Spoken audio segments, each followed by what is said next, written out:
Alright, welcome back to, I don't know what day I'm going to end up releasing all this stuff, but screw it, we'll pick Fridays. Fridays with Sharkbait.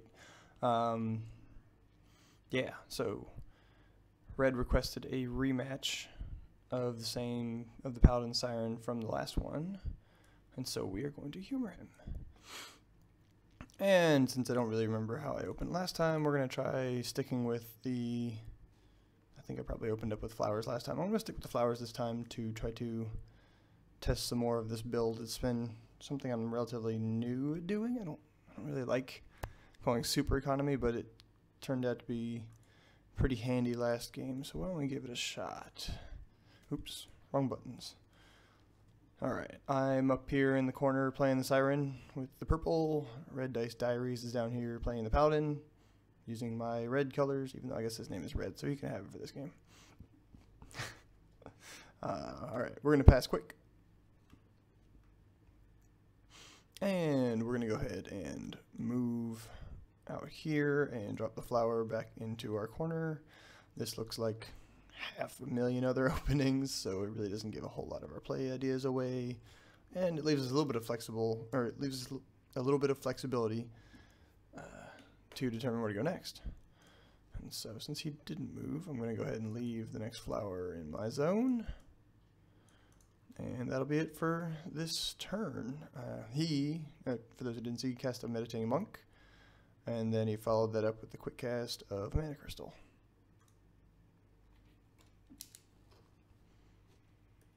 Alright, so this turn we're going to go ahead and cast the Shallow Sea out here in the near center. And we're going to follow it up with the Shoals Deep Tide Caller. This is something I'm just trying that's different than usual. I don't know, I mean, I like the Tide Caller, but I've had times where he just dies without doing a whole lot. So we're going to try and see if we can get some use out of him. And we're going to continue to try to take over the middle here so we have a little bit of flexibility to kind of control where he's going to go. Alright, so we're going to go ahead and skip through the deployment into the first quick cast, which I assume he'll pass. Yep, I will pass as well. And we're looking... And yep, that's about what I expected. He's going to go ahead and Meditating Monk for an extra mana. That monk is really nice. He's only 4 mana, but he's basically a mana crystal for you who can attack if you want later on. So we're going to go ahead and start off with the Tide Caller. And we'll put him here. For those who are watching, I tend to like to summon creatures on the opponent's initiative because that way I have initiative next, so the first time they get to act, I can potentially act with them instead of them taking a hit first. Doesn't always end up working like that, but that's the general strategy that I think about when I'm casting creatures. And so while I was talking, Red Dice cast Cassiel and enchanted himself.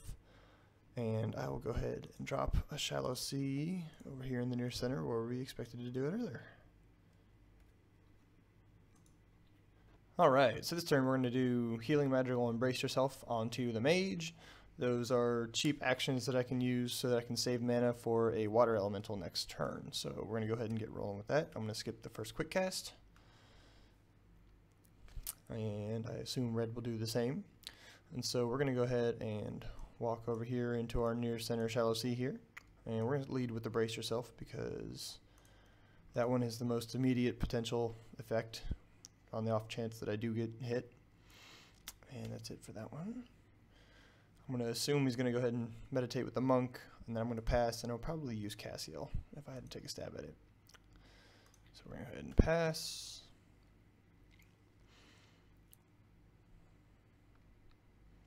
And, oh, and I fixed Cassiel, by the way. She now binds correctly. She had had the wrong name in our targeting thing, so.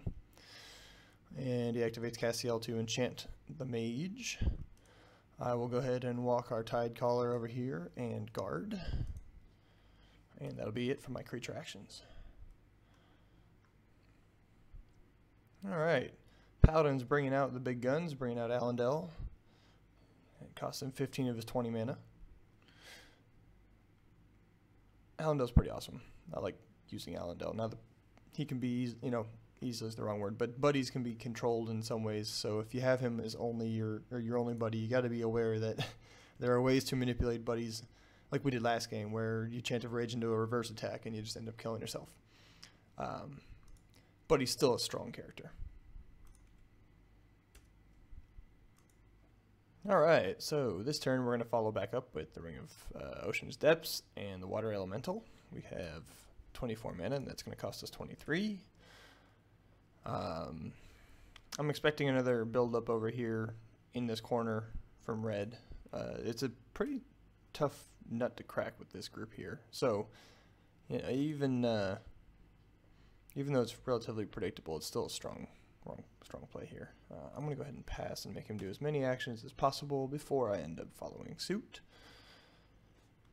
He's going to end up getting mana. Yeah, that's how I figured it would go. That's alright. So we're going to go ahead, cast the ring, cast the elemental, and despite the fact that the paladin is really good at taking out big dudes, this is a clutch big dude. So we're going to go ahead and keep using him. I didn't end up adding any other big guys to the roster yet. That doesn't mean I won't, but it was something I haven't gotten around to doing yet. Honestly, I did add the shift enchantment I talked about last time though, and I actually ended up adding a teleport because I need a real teleport, not just the lesser teleports. So interesting. Gonna have a chant of rage coming here.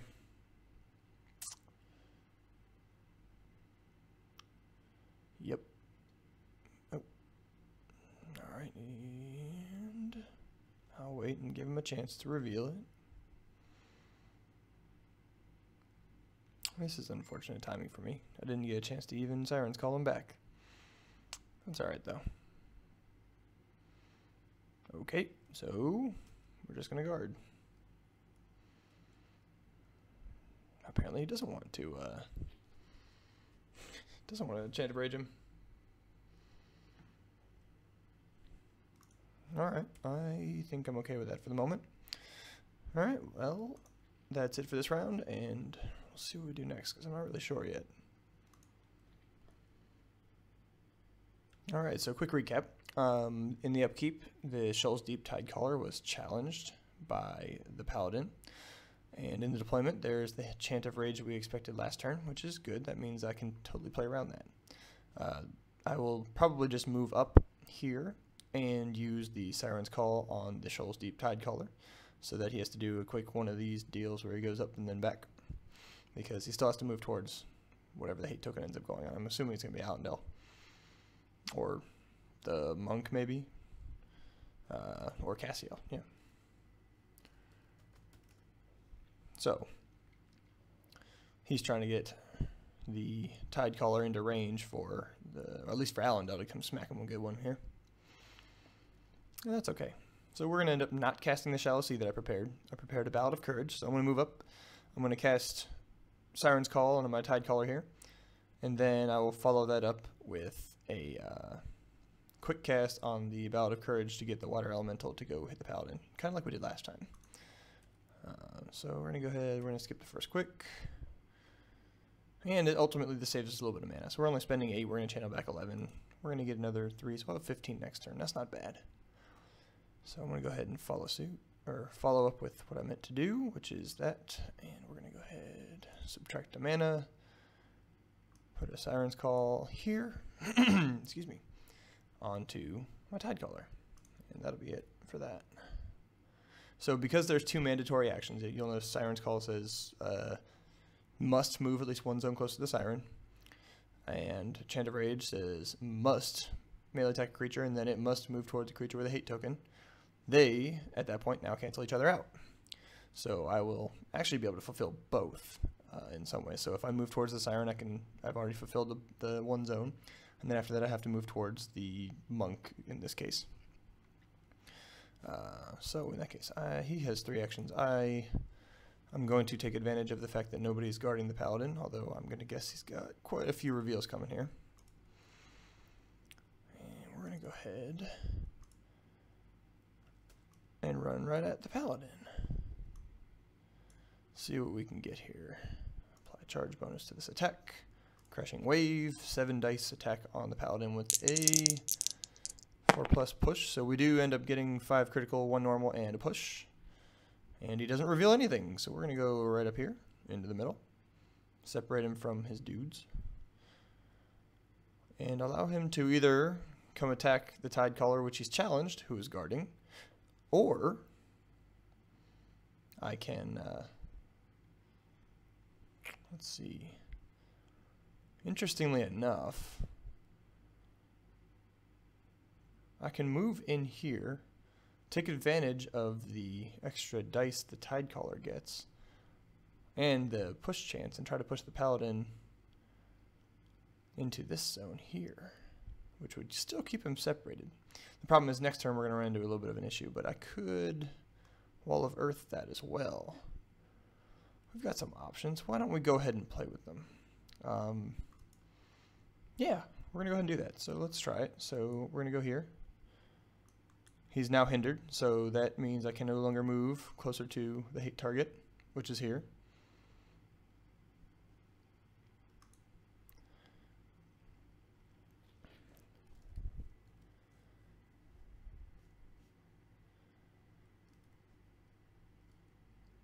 He's saying wait.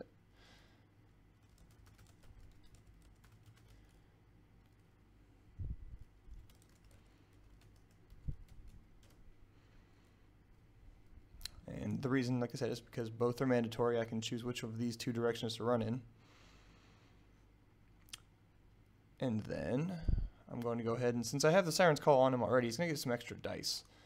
So we're going to go ahead and take advantage of that fully and roll 7 dice against the Paladin with a 5-up push this time. We do get the push, and we're going to re-roll 4 blanks.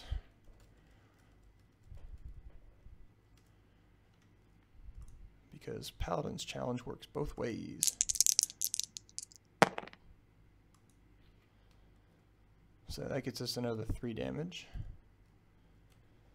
And he's going to go to the left.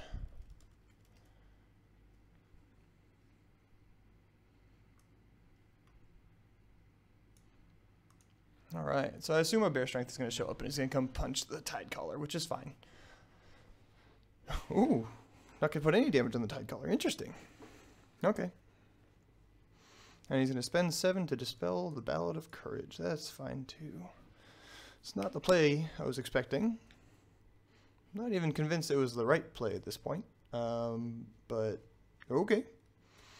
That seems fine to me. And we're going to move on to the next phase.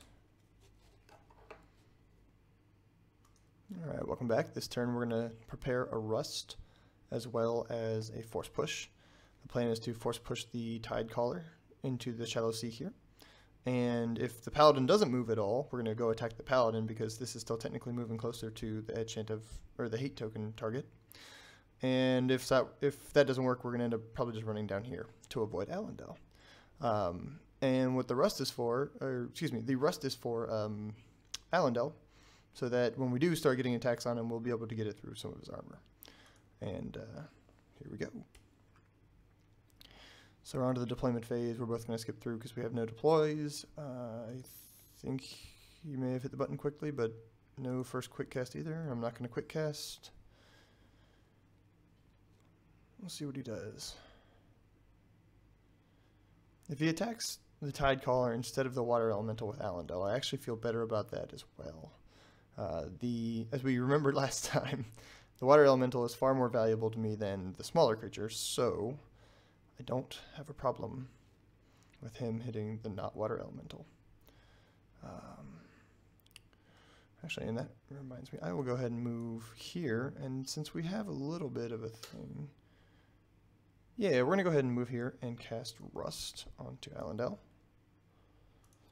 And we're going to follow that up with a... Do I want to Force Push now? I'm not going to Force Push now, actually, because I don't want to take away the target for Allendale just in case he decides to attack the Tidecaller instead of the Elemental. And so I expect him to hit the Elemental, and it's going to hurt. It's not going to be a fun time. But, ooh, perfect, actually. Never mind, we don't even need the Force Push. Okay, so you can dispel the Rust. Technically, spellbook point-wise, I won that trade. I'm okay with that. So, why don't we then use the Water Elemental to go hit the Paladin? Yeah, that's a good plan. We're going to crash right into this Paladin here. I assume there's more armor showing up. Not a great roll. I think we want to drag him this way. Oh, wait, no. No. We're going to leave him there and hit the wall. We're just going to hit the wall because the paladin is not going anywhere. And this way here, I can move down and take advantage of the challenge. So we rolled 4, 3 normal and 1 critical. We'll see if he wants to reveal any armor. Excuse me. Oh, he's already got the rhino hide out there. That's right. So 2 more damage. Puts him at 15. And he's going to get a minor heal from Cassiel. That's fine. That's what paladins do. However, now I'm going to go ahead and take advantage of the fact that he's not going to get to use Allendale on me by coming in here and attacking. So we're going to go ahead and Riptide. Yeah, 3 dice. 3 dice. Oh man, I got lucky on the roll. I rolled 5 critical damage, so that heal he just did nothing. And leaves me with spare mana to do whatever I'd like to do at this point. The Chant of Rage is going to run out. So what I could do is force push myself into the middle here and then cast that... oh, that's cute. Put it on Consecrated Ground. It doesn't really help him that much, except it puts 1 direct damage on these 2. So what I'm thinking is actually force pushing myself into the center here, and then next turn casting the Wall of Earth between Allendale and... or between the Paladin and his buddies, basically. So I think we're going to go ahead and do that, because that sets me up nicely for next turn. So, and we still have plenty of mana. That's not a problem at the moment. The Siren's Call is really nice for its cost. And that looks like it'll end this turn. Alright, so this turn we're going to go ahead and cast the Wall of Earth that we spoke about a minute ago. And I'm going to bring along the Arcane Corruption on the off chance I get to cast it. I'm more expecting to do something else with my action, like Siren's Call or Punch or something, but I'm not really sure yet. We're kind of winging that. So we're going to go ahead and do the quick cast now, so he can't do any kind of fun shenanigans. The only thing he can really do is use Cassiel, which is okay. I haven't decided if I want to push him into the wall a bunch of times or if I want to push him away from the wall, but I'm leaning towards into the wall. Okay, well, I guess I'm not going to push him anywhere, which is fine. I could just hit him instead. Why don't we go ahead and start with the Shoals Deep Tidecaller before he gets punched strongly by the Paladin. We're going to roll 5 dice here. And we're going to get 3 critical, 1 normal, and re-roll the 2 blanks.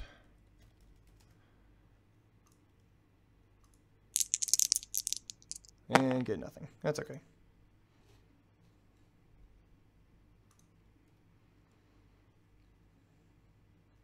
So, Cassiel is probably going to go ahead and heal again. Yep, that's fine. At this point, he's playing damage control instead of attack me, so that's fine.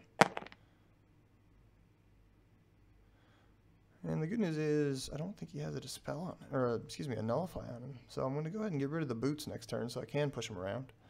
He doesn't want to get Tsunami'd again. That was pretty rough last time, so we're going to go ahead and follow up with a Water Elemental. And let's hope for crits. Crits are fun, yes? I like crits. Woo! That's a lot of crits. Alright, so we're looking at 3 normal damage and 4 critical. 5 total damage get through to the Paladin. Puts him back up to damage of 17. And that's post-heal. And he's go ahead and readies the Blue Knight, Allendale, who cannot actually attack the Wall of Earth, which is another reason I love this thing. Especially in this book, it works out pretty well. He's going to go ahead and Monk. I'm going to go ahead and pass and make him either use Allendale or the Paladin.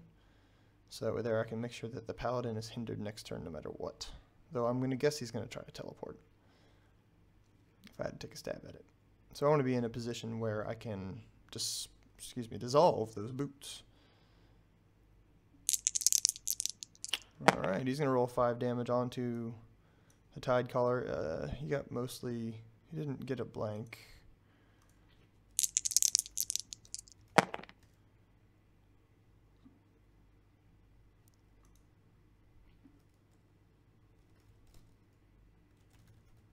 Yeah, 2 normal. 1 crit, 2 crit.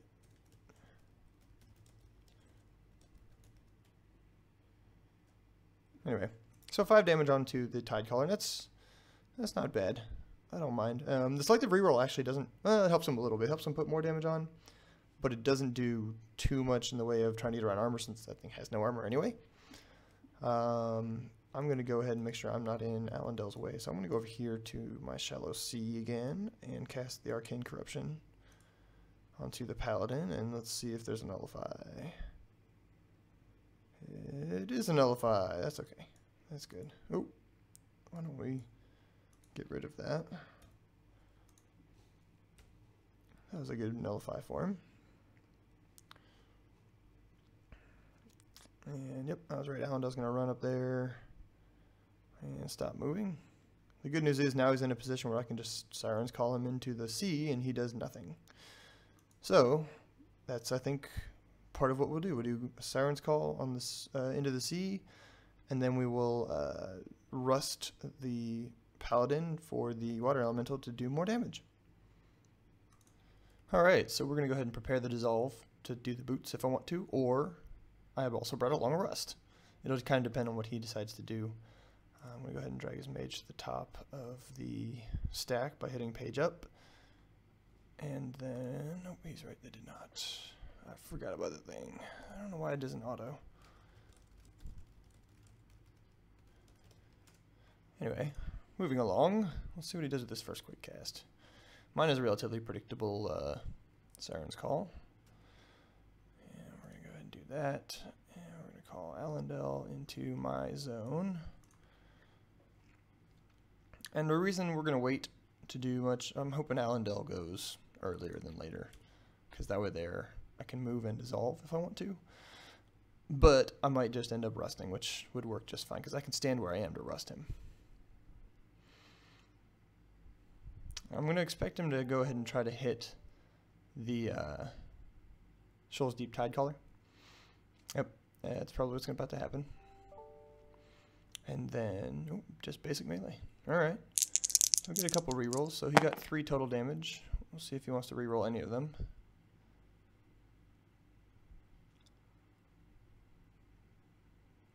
I guess we'll stick with that. I'm not going to ask him, or I am going to ask if he wants to reroll. He does not. Alright, so in light of that, we're going to go ahead and do, let's see. Since we have the reroll, I'm not going to go ahead and rust yet. I'm going to go ahead and use the Tide Collar to get as much out of the Riptide as I can before he ends up potentially dead. So I'm going to we rolled 3 critical on that one, and I'm going to reroll blank. Alright, and hope for a critical damage. Nope, nothing. That's okay. 2 armor, or 2 normal damage gets absorbed by the armor. And then he's going to Meditating Monk. And then, let's see, we have, oh, we only have 2 each. Interesting, okay. I'm going to go ahead and stay where I am, since he's playing Alendel last and correctly, and cast the Rust on the Mage. And we're going to end that for me. So he has Cassiel still, who does not have a spell prepared, and he has Alendel, who frankly can't do anything important this turn. Alright. Alendel's going to guard. He's guarding me. Alright, we're going to go ahead and reveal the Rust, and we're going to follow up with the Water Elemental. And Crashing Wave for 5 dice. And we'll get 5 damage through, barring another armor thing, so alright. Cool. In the upkeep, the Tide Collar will die due to the Consecrated Ground's direct damage, but I think that is a worthy trade. And that assumes he doesn't go in and attack with Cassiel right now, because that's totally a thing he could do if he wanted to judge the, the Tide Collar. It looks like Cassiel's going to stay in the safe spot. Alright, well, I get first quick cast. I'll probably lead with a Poison Blood and follow up with a Boulder, and then Water Elemental. And we'll see where it goes. As we spoke about a minute ago, we're going to do the Hurl Boulder, or Poison Blade followed by Hurl Boulder plan, and we're about to get that started. So we're going to go ahead and go to the quick cast, and we're going to start with the Poison Blood, because I don't think he has that many Seeking Dispels, although sometimes he likes to do some fun stuff like that, so you never know. I'm going to go ahead and just leave it face down for now, and we'll see. We'll run that risk. And follow up with the Boulder right away. Oh, Red, don't be so hard on yourself, man. Can't be so hard on yourself. Sometimes experiments don't work, you know? Ooh, Luminous Blast. Gonna try to make sure he survives the Water Elemental. Gets the stun, though. Nice. So, that's a good one for him. I don't know that it helps all the way, but it helps. It's a start. I won't be able to finish in this turn, I don't think. But I'm going to go ahead and just throw that boulder. And we'll see how it goes. Yeah, right on the average. Would not like to reveal anything. So we're going to put 7 damage on him. Puts him up to 32 out of 36. The slam also went through, but because he's got those boots that make so he can't get slammed because he's unmovable, he is now dazed. So I don't mind that at all. And he's going to go ahead and probably pay mana and attack me. Yeah, how much mana are you paying, buddy? Paying 4 mana to buff up the attack from Allendale. We're going to go ahead and try to remove, let's see if we can remove the guard. Ah, damn it. Alright, because the counter strike was on him, or the guard was on,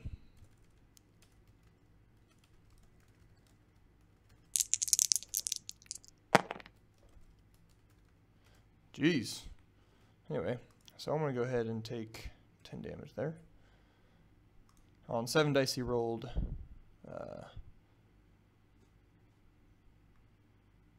whoa. Why is there no stun? So anyway, sorry. 7 dice he rolled 1 critical, or 1 normal, 9 critical, and a 9 on the effect. Because when you pay for his ability, it adds +1 to the effect. You get a stun as well, so the fish is now stunned.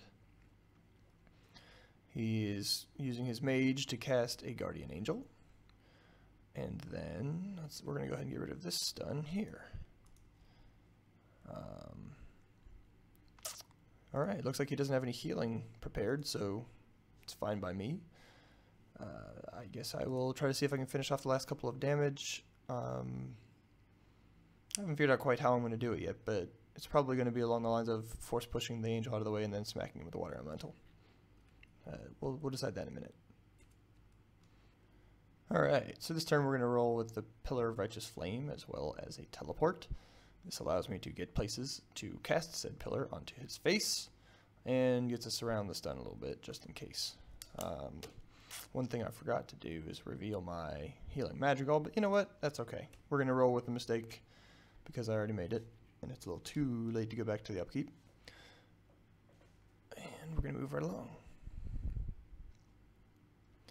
So we'll see if anything happens. Nothing happens in the first quick. The cool part is with this, he can't teleport himself out of there either. So if he tried to run, he'd have to run with a force push and then hoof it. But, you know, that's okay.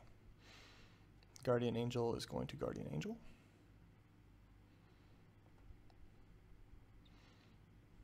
Cool. Well, that means I can just teleport the angel out. Oh, maybe not.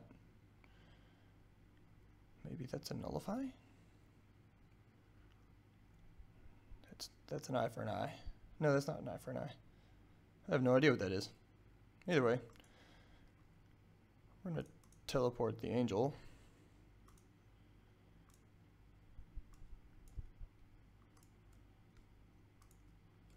And we'll see what happens. And attack with Big Beastie here for 5 dice. Should get us 4 damage statistically, but can't always count on that. Speaking of, we can't always count on that. Ugh. Unfortunate. That's alright. Rolled 2 damage. He's now at 34 out of 36. And we'll see what he tries to do. So I'm thinking I'm going to cast the Pillar of Righteous Flame regardless. I'm going to cast it in such a way that I can just push him into it next turn. And we'll go from there. It's unfortunate for the dice on that one, but I don't think it'll matter all that much ultimately.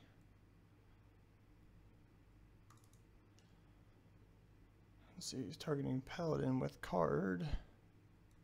Oh, he's targeting Rust. Oh, okay. Remove Curse. I'm really glad I did not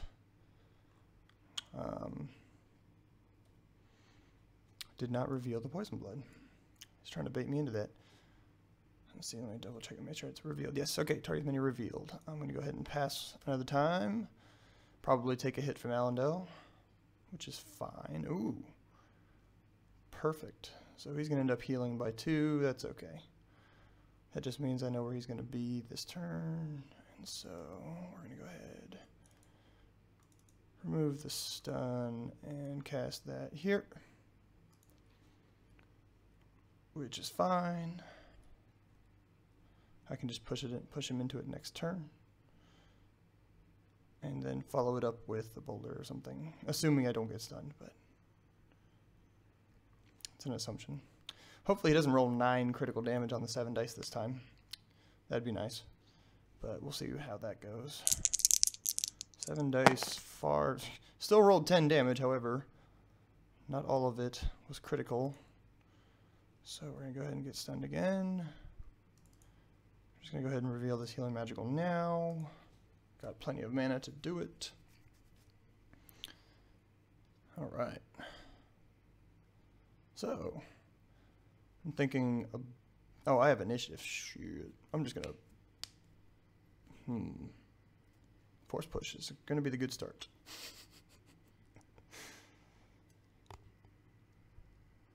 Actually, what I might end up doing is doing a Rust first and then a Force Push.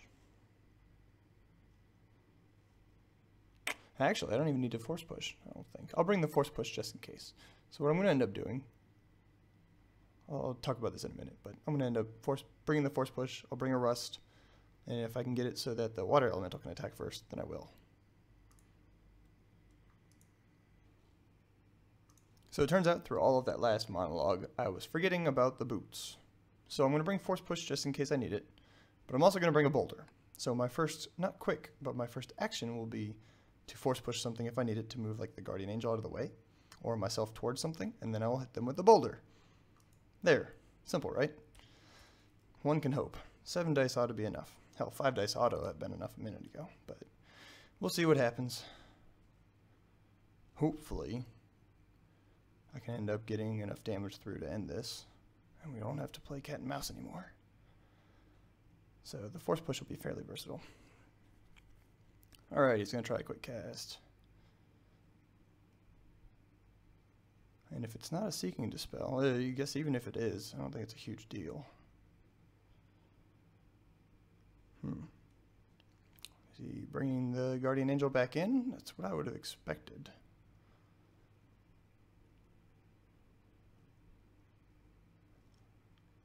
Oh, targets Paladin with a card. Teleporting. He can't go anywhere.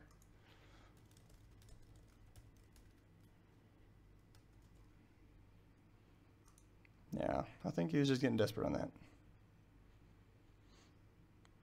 Oh, there we go. Teleporting the Guardian Angel into the correct spot. Alright. So, I'm glad I brought the Force Push, despite the fact that he has the boots.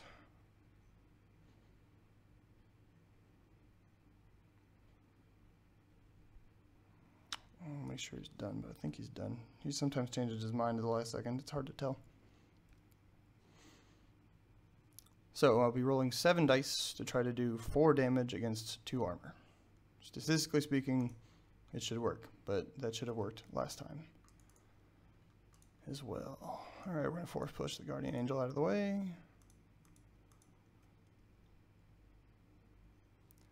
We're going to lose the stun. And we're going to finish with the Boulder.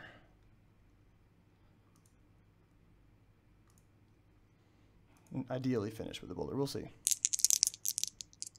Oh, got it this time. All right. That was a good game, Red.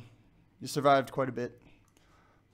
Almost made it out of that, too, because the water elemental couldn't finish you, but that was a good job. Paladin's still strong. Don't worry, man. Sometimes games don't go too well. I've been through plenty of losses. And everybody else, thank you for watching. This has been Sharkbait with his new series of whenever I release these. And I guess, yeah, when in doubt, kill it with fire, even if I didn't this time. Yeah, we're gonna stick with the old one. When in doubt, kill it with fire.